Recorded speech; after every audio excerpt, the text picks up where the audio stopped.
বিকালে চায়ের সাথে এরকম মুচমুচে আলুর পাকোড়া খেতে দারুণ লাগে, তাই তো? তাহলে চলুন, এরকম একটা খুব সহজ রেসিপি নিয়ে আপনাদের কাছে এসেছি, যেটা 5 মিনিটের মধ্যে আপনার কাছে রেডি হয়ে যাবে। প্রথমে আমি 2 থেকে 3টে আলু মিডিয়াম সাইজের নিয়েছি। এরপর এটাকে ভালোভাবে পিল করে নেবেন। পিল করা হয়ে গেলে এটাকে স্লাইসভাবে কেটে নেবেন।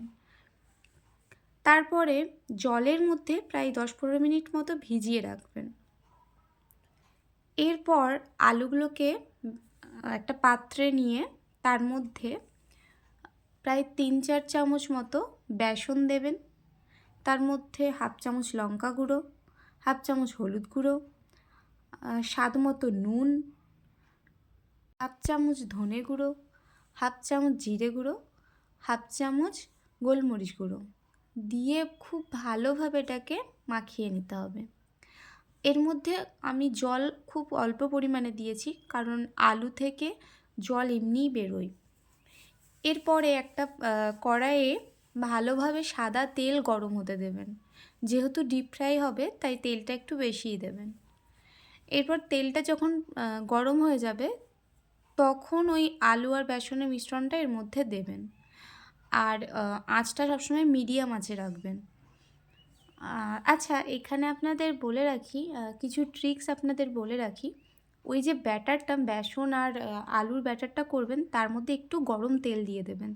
তাহলে যখন এই মিশ্রণটা ভাজবেন তখন তেল কম টানবে।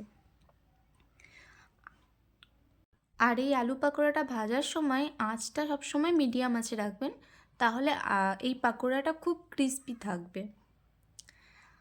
আচ্ছা, আর এখানে হ্যাঁ, আপনি চাইলে এর সাথে কাঁচা লঙ্কাও অ্যাড করতে পারতেন, কিন্তু আমরা এখানে ইউজ করিনি, যেহেতু আমার ছোট বাচ্চা খাবে।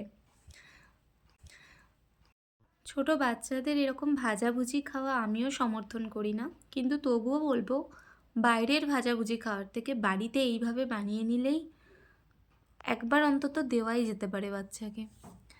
এরপরে ভালোভাবে ফ্রাই হয়ে গেলে আপনারা একটা প্লেটে এইভাবে তুলে নেবেন।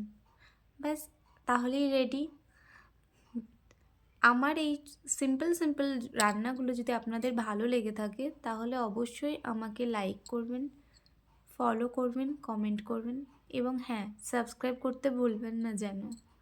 থ্যাংক ইউ, পাশে থাকবেন।